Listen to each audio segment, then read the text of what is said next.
Hello, I'm Changhee Kim from the Product Planning Division at AhnLab.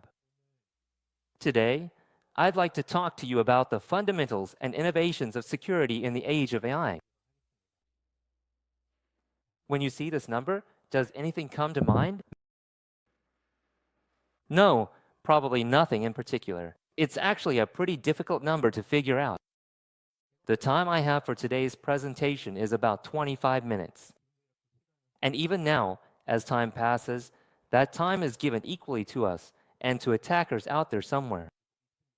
But because security is always a game of speed, that time often ends up on the attacker's side. 21 minutes. As time is passing right now, 21 minutes is the average time it takes for a phishing attack to reach someone and get its first click. If an attack were to start at this very moment, someone would fall victim to it before my presentation is over. This is the speed at which the attack chain can begin.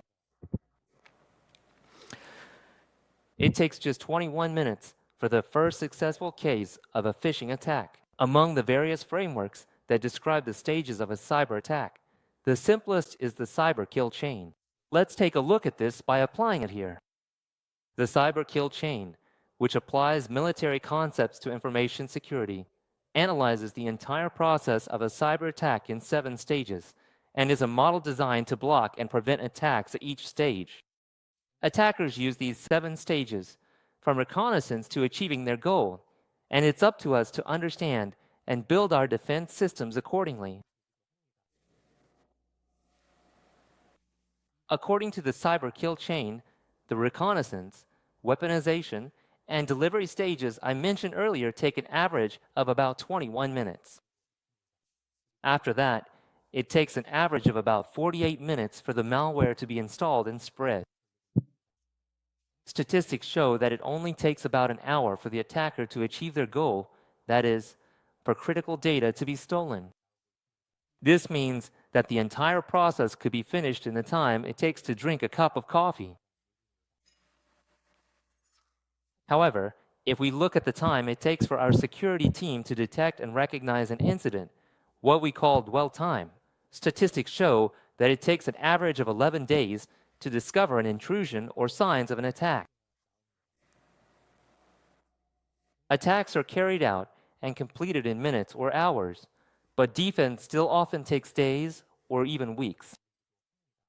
This very gap in speed, the speed gap, is seen as the reason why attackers are overwhelming us. In the end, security is a game of speed, and right now, attackers are ahead in that game. This speed gap. There are many reasons why this speed gap exists, but one of the most talked about reasons lately is AI. As you heard earlier, AI has already become deeply embedded in both our daily lives and our work. You're probably already using it a lot in your work as well. According to one study, generative AI could boost global economic productivity by $2.6 trillion to about $4.4 trillion annually. It's also said that every year, over 300 billion hours of labor time could be saved. Many companies are already proving these results by increasing efficiency in areas like customer service and development. However, AI can also be an excellent tool for attackers. As the barriers to entry for AI are rapidly dropping, attackers are being given the same opportunities. With the emergence of illegal dark AI models like WormGPT, anyone can generate scripts or code needed for attacks just by paying a cheap subscription fee. Now, even if you don't know how to code, you can simply enter the right prompts and instantly generate phishing emails or create PowerShell scripts that steal Windows credentials. In other words, while AI brings us productivity and many benefits, it also provides attackers with machine-scale weapons in exactly the same way. This is exactly what we call the duality of AI. While we use AI to speed up our work, attackers are using AI to dramatically expand the scale and sophistication of their attacks. In the end, we have entered an era where both defense and offense are armed with AI. The difference now depends on who can make better use of this speed and scale. Because of this, we believe we are living in a more intense and heated AI era than ever before. Even just this year, there have been many security incidents. The screen you see here is a depiction of a real dark AI service that offered a cheap subscription fee. If you prompt it with create a PowerShell script that can collect credentials on Windows 11, this dark AI has no ethical concerns whatsoever. It gives you the answer right away. And if you ask it how to bypass a web application firewall, it immediately provides the answer as well. From our perspective as defenders, we're already using a wide variety of security solutions and the latest technologies. However, I don't think we can afford to feel safe just yet. Today, I want to talk about overcoming this speed gap and defending against attacks that are coming at us on a machine scale. Let's go back to the basics of security, innovate how we structure and combine them, and move into the main topic of how we can respond more efficiently and quickly and prepare for the future. First, let's talk about the basics and essence of security. We often get distracted by new technologies, but in reality, many attacks succeed simply because the basics weren't followed. Now is the time to go back to basics and re-examine the fundamental principles of security.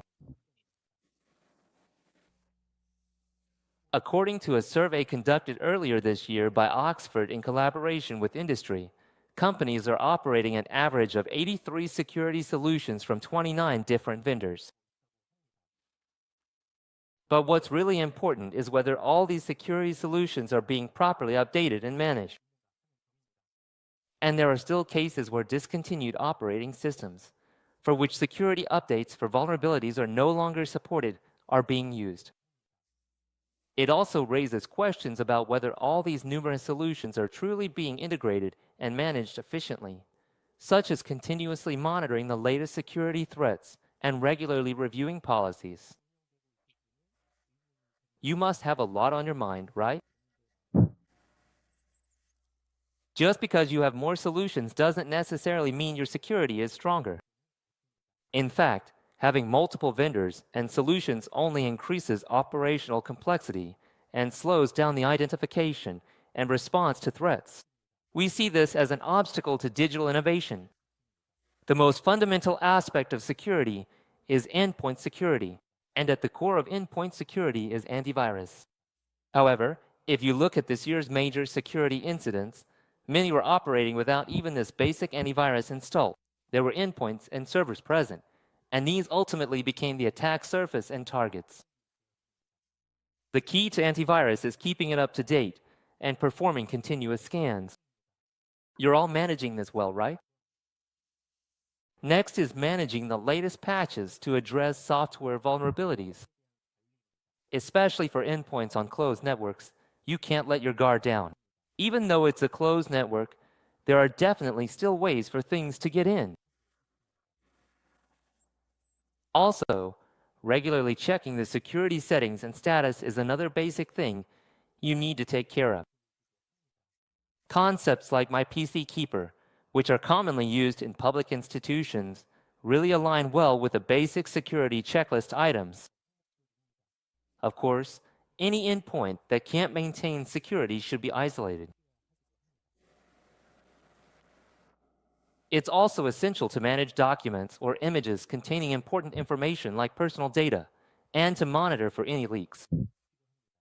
Our privacy protection solution, Privacy Management, is widely used and even sold to overseas public institutions. It monitors and detects leaks based on various document files and different types of information. Lastly, there's the management of various media such as USB drives and mobile devices. No matter how much we announce and guide, there are always people in the organization who use unverified or unauthorized shadow devices. It's important to manage these individuals properly or to enforce stricter policies regarding devices.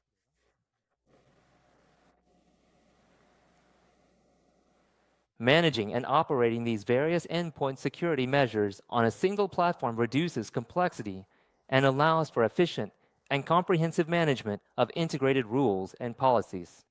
For endpoint security, we provide this platform as AhnLab EPP. On the business perimeter network, the most fundamental solutions are in place. The firewall serves as the core of these fundamental protections. For firewalls, policies are everything, and you need to constantly review and update allow/deny policies to keep them relevant. They are also a fundamental element that requires a significant amount of management in their operation. Additionally, when external access is needed, VPNs have long played the role of secure channels. To defend against network attacks and vulnerabilities from outside, intrusion prevention systems, IPS, are also considered one of the basic solutions. Recently, with the rise of various types of DDoS attacks, including low-volume packet-based DDoS attacks, DDoS protection is also seen as a fundamental element that must play a role at the front end of the network. We also believe that security for the network requires integrated monitoring and effective policy management on a single platform. And now the cloud. The use of the cloud has already accumulated a lot of experience, so it is no longer considered an unfamiliar area. We refer to both various commercial clouds and private clouds, where companies set up and operate their own hypervisors internally as cloud workloads. To protect the computing resources running these guest OSs, we provide features such as antivirus, host-based IPS, application control, and integrity checks. And now, there is a lot of focus on the efficiency of cloud resources and costs. As a result, the use of containers like Kubernetes is increasing for more efficient and faster operations. Additionally, serverless containers, where there are no virtual machines or guest operating systems like a WSEC2 at all, are also being used quite a bit. We believe that even in these environments, the most basic security functions must be operated in the same way. We support integrated management and operation of all these platforms in the cloud through a platform called CPP.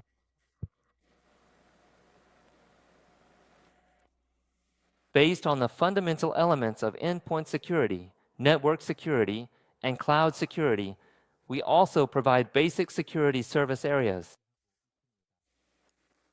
We consider services such as our expert support service, which assists with product utilization and inspections, forensic services requested when a security incident or threat is detected, and security monitoring services that monitor events from various security products, identify threats, and respond to them, to be the foundation of basic security services.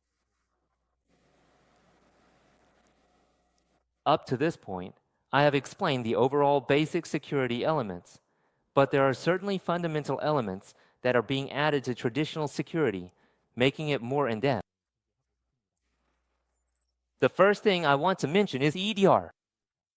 EDR has now become the standard for endpoint security, and its adoption and implementation cases are continuously increasing. EDR is a solution that detects and monitors PCs, servers, and various types of information and suspicious activities, allowing you to quickly identify, analyze, and respond to new or additional threats.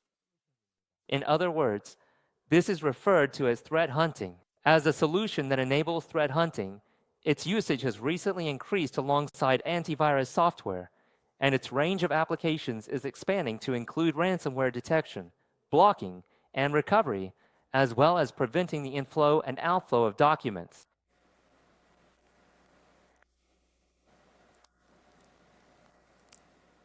Next, as I mentioned earlier, most attacks start with phishing, malicious emails, or disguised traffic that appears legitimate.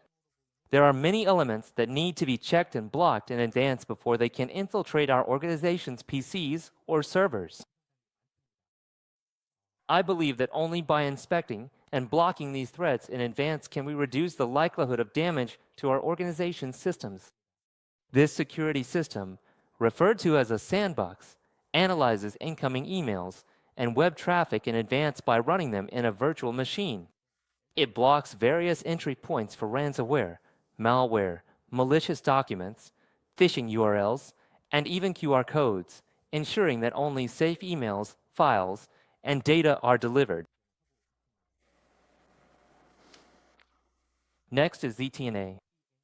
Zero Trust Network Access is now also a fundamental security element. It's also a term that comes up a lot as a keyword. Unlike traditional VPN connections, now you have to carefully assess external connections and explicitly allow access only to the necessary resources. It's also one of the basic elements that are always included in security guidelines and national network security frameworks. At AhnLab, we've made it easy to operate ZTNA with our newly launched Next Generation Firewall, XEG, this year. Cloud security, too, now fundamentally focuses on securing visibility, the most important factor, in various environments like multi-cloud and diverse container SEPs, and on comprehensive management across these environments. Along with this, in the service area, NDR, which is based on EDR and involves threat analysis experts analyzing and responding to threats, has become the standard. With our NDR, when you adopt EDR, we provide the basic NDR service together as a package. Currently, many of our customers are using these services and experiencing real cases of responding to new threats. Since we have the largest number of experts and the most know-how in Korea for these kinds of services, I highly recommend you actively consider them from the perspectives of productivity and cost effectiveness. So far, I've talked about the basics of security, which have expanded from a protection-centered approach to include analysis and response. If these basics collapse, then even the best technology ultimately becomes useless. I believe that the basics of security are not about adopting new technologies, but about thoroughly reviewing and strengthening the principles we already know. However, even so, it's unavoidable that there are silos of different technologies for each element, such as endpoint security, network security, and cloud security. Because of this, there can definitely be blind spots in security. Also, relying on just the basics makes it quite difficult to defend against the machine-scale attacks I mentioned earlier. In other words, I believe that now is the time to design new security frameworks based on this foundational strength. This kind of structural innovation is exactly what we can call the effect of a platform. In the past, these scattered solutions now need to be connected, analyzed, and responded to within a single architecture. XDR is a solution and tool that correlates the weak, scattered signals from these distributed security solutions and domains, turning them into strong signals, identifying risks, and enabling response. For example, if a phishing email was received, a VPN connection was made, PowerShell was executed, a compressed file was created, and a large number of files were uploaded. If you look at these individual points, each security solution might see these events as normal, somewhat suspicious, or not showing any additional context. However, when XDR correlates and analyzes the context, the overall flow reveals the entire threat, a ransomware infection caused by an APT attack, along with a large number of files being transferred externally.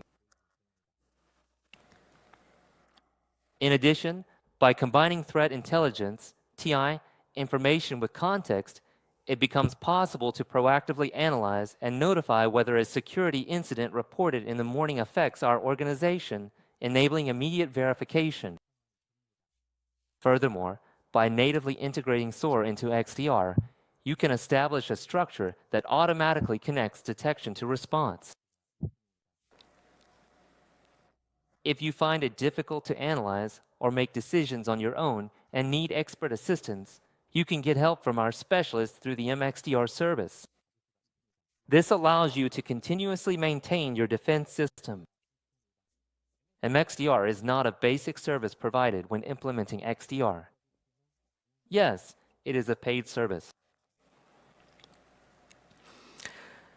Yes, with all these comprehensive platforms, we have platformized every aspect and structure of security into Endpoint Plus, Network Plus, Cloud Plus, Service Plus, and at the very top, Connect Plus, providing an organic and integrated security experience. In addition, all of these Plus platforms are connected with our proprietary agentic AI platform called AI Plus. So now AI is responsible for security analysis, reasoning, explanation, and planning. Thank you. It directly handles operations and is creating a new experience in security operations. You'll be able to see more details about this AI in the next keynote, along with a demo. Yes, as I've mentioned so far, security is a game of speed, and attackers are coming at us on a machine scale powered by AI. But this fight is never the responsibility of just one organization or one team. I'm not sure if you've seen the movie F1, but in the film, there's a final race in Abu Dhabi. That's actually a line Brad Pitt says during the strategy briefing for that final race. It's the same with security. This isn't a fight for just one company or one security team. It's a fight for all of us. We're here to help you with the fundamentals and innovation in security. That concludes my presentation. Thank you.